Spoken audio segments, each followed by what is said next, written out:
دوستو، دنیا کے امیر ترین ممالک میں شامل قطر ایک صدی پہلے اتنا ہی غریب تھا جتنا آج صومالیہ ہے۔ ایک صدی پہلے قطر ماہی گیروں کی ایک چھوٹی سی بستی ہوا کرتا تھا، لیکن پھر تقدیر کا دار بدلا اور قطر دنیا کے امیر ترین ممالک میں شامل ہونے لگا۔ اس کے پاس آج کتنی دولت ہے دوستو؟ قطر اتنا امیر کیسے بنا؟ اور اس کے شہریوں کو کون کون سی ایسی سہولیات دستیاب ہے جو دنیا کے چند ترقی یافتہ ممالک میں ہی شہریوں کو مل رہی ہے؟ آئیے اس ویڈیو میں جانتے ہیں۔ Qatar is host not just to the World Cup games but also to business. Despite criticism of Qatar's human rights record, particularly on migrant workers, Qatar has held more than 20 major sporting events, but nothing compares to the 2022 World Cup. قطر میں انسانوں کی موجودگی کے شواہد تو ہزاروں سال پرانے ملے ہیں، لیکن یہاں باقاعدہ آبادکاری 2200 سال پہلے ہوئی۔ 18ویں صدی عیسوی تک اس ملک کا نام قطارہ تھا، جو مزید نکھرنے کے بعد قطر ہو گیا۔ یہ ملک مختلف ادوار میں سلطنت ایران، خلافت راشدہ اور سلطنت امیہ کا حصہ رہا۔ اس کے بعد 8ویں صدی عیسوی میں یہ ایک اہم بحری تجارتی راستہ بھی بن گیا۔ عباسیوں نے قطر کو تجارتی مرکز بنایا اور پھر دوستو یہاں پتھروں سے بھی گھر بنائے جانے لگے۔ 1788 تک قطری علاقوں پر کبھی پرتگالیوں تو کبھی ترکوں کا قبضہ رہا۔ اس کے بعد سعودی شاہی خاندان کے بانی سعود بن عبدالعزیز نے اپنی سلطنت کو پھیلایا اور نہ صرف خلیج فارس کے مختلف علاقوں بلکہ قطر پر بھی قبضہ کر لیا۔ 1821 میں ایسٹ انڈیا کمپنی کے بحری جہازوں نے بحری قزاقوں کو سزا دینے کا بہانہ بنا کر دوحہ پر بمباری کر دی، جس سے دوستو یہ قصبہ تباہ ہو گیا اور ہزاروں افراد نقل مکانی کر گئے۔ سلطنت برطانیہ نے اپنے قبضے کی بنیاد اسی حملے سے رکھ دی تھی۔ اس صدی میں قطر کا شمار دنیا کے غریب ترین ملکوں میں ہوتا تھا۔ قطر نے داری دار کپڑوں کی تیاری میں اپنا نام بنایا، جبکہ ماہی گیری یہاں کے لوگوں کا دوسرا بڑا پیشہ تھا۔ کچھ لوگ جو ان غریبوں میں ذرا امیر تھے وہ بہت ہی محدود پیمانے پر تجارت کرتے تھے۔ پھر 1825 میں یہی امیر لوگ علاقائی لیڈر کے طور پر ابھرے، جو آج بھی قطر پر حکمرانی کر رہے ہیں۔ یہ خاندان الثانی خاندان تھے، جس کے پہلے لیڈر شیخ محمد بن الثانی تھے۔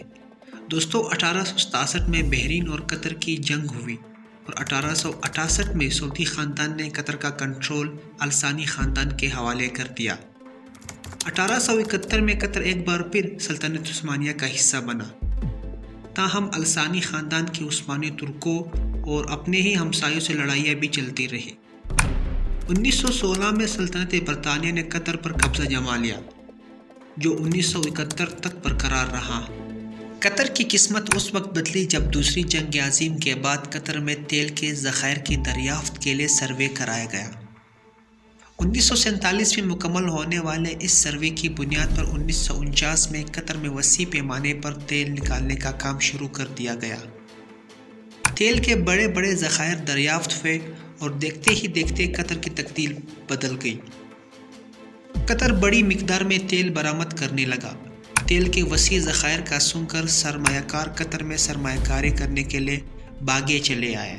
لوگوں کی فی کس آمدن چند ڈالر سالانہ سے پہلے سینکڑوں اور پھر ایک دہائی میں ہزاروں ڈالر میں چلی گئی۔ ایک اندازے کے مطابق وہ ملک جس کی آبادی 1950 میں صرف 24,000 افراد تک محدود رہ گئی تھی، 1970 میں وہی آبادی 1,00,000 سے بھی تجاوز کر گئی۔ ایسا لگ رہا تھا کہ قدرت قطر پر بہت ہی زیادہ مہربان ہے، کیونکہ 3 ستمبر 1971 کو قطر نے تاج برطانیہ سے آزادی بھی حاصل کر لی۔ اس کے اگلے ہی سال یعنی 1972 میں قطر کی قسمت اس وقت تو چند ہو گئی جب ملک کے شمال مشرقی ساحل کے قریب کھدائی کے دوران گیس کے وسیع ذخائر دریافت ہو گئے۔ پہل لوگوں نے گیس کے ذخائر کو زیادہ اہمیت نہ دی، تاہم 14 سال بعد پتہ چلا کہ یہ گیس فیلڈز دنیا کا سب سے بڑا نان ایسوسیٹڈ قدرتی گیس فیلڈ تھا۔ دوستو ایک اندازے کے مطابق روس اور ایران کے بعد عملی طور پر قطر کے پاس دنیا کا سب سے بڑا گیس کا ذخیرہ ہے۔ قطر گیس پیدا کرنے میں دنیا بھر میں تیسرے مگر گیس برآمد کرنے میں دوسرے نمبر پر ہے۔ دوستو 1995 قطری خاندان کی تاریخ میں نہایت اہم ہے۔ کیونکہ اس سال حماد بن خلیفہ الثانی نے اپنے والد خلیفہ بن حماد الثانی سے اقتدار چھین لیا اور لبرل اور ماڈرن قطر کی بنیاد رکھی۔ ان کی نئی حکومت کو امریکہ، فرانس اور مغربی دنیا نے فوری طور پر خوش آمدید کہا، جس کی وجہ سے یہ خیال کیا جاتا ہے کہ حماد بن خلیفہ کو والد کی حکومت کا تختہ الٹنے میں انہی ممالک کی مدد حاصل تھی۔ سرکاری طور پر قطر میں 68% مسلمان ہیں، جبکہ ہندو اور عیسائیوں کی تعداد 14% کے لگ بھگ ہے۔ آج قطر میں آپ کو ہر گلی میں ترقی کی جھلک نظر آئے گی، کیونکہ صرف 2003 سے 2004 کے درمیان جی ڈی پی 3.7% سے بڑھ کر 19.2% پر چلی گئی۔ یہی نہیں، صرف 2 سال بعد 2006 میں معیشت نے قطر کی تاریخ میں بلند ترین سطح یعنی 26.2% سے ترقی کی۔ دوستو، 21ویں صدی قطر کی ترقی کے لیے نیا پیغام لے کر آئی اور ملک انتہائی تیزی سے اقتصادی ترقی کی شاہراہ پر چلنے لگا۔ قطر کو جدید ملک بنانے کے لیے جو پودا حماد بن خلیفہ الثانی نے لگایا تھا، اسے 2013 میں اقتدار سنبھالنے والے ان کے بیٹے شیخ تمیم بن حماد الثانی نے تناور درخت بنا دیا۔ قطر میں انٹرنیٹ کی سہولت دوستو عوام کو 1996 میں مہیا کر دی گئی۔ قطر میں نہ صرف تمام شہریوں کو صحت عامہ کی سہولیت مفت دستیاب ہے، بلکہ ان افراد کو بھی یہ سہولت دی گئی ہے جنہیں غیر ملکی ہونے کے باوجود سرکاری رہائش دی جاتی ہے۔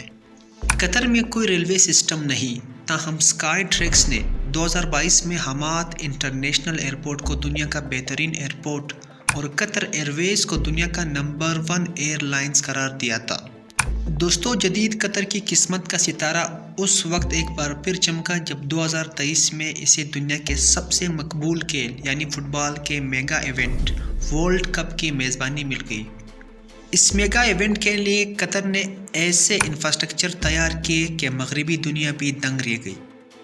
دوستو، آج کی اس ویڈیو میں آپ لوگوں نے دیکھا کہ کس طرح ایک غریب ملک سے قطر دنیا کے امیر ترین ممالک میں شامل ہو گیا۔ اسی طرح کی ویڈیوز اگر آپ کو پسند آتی ہیں تو ضرور کو سبسکرائب کرنا مت بھولیے۔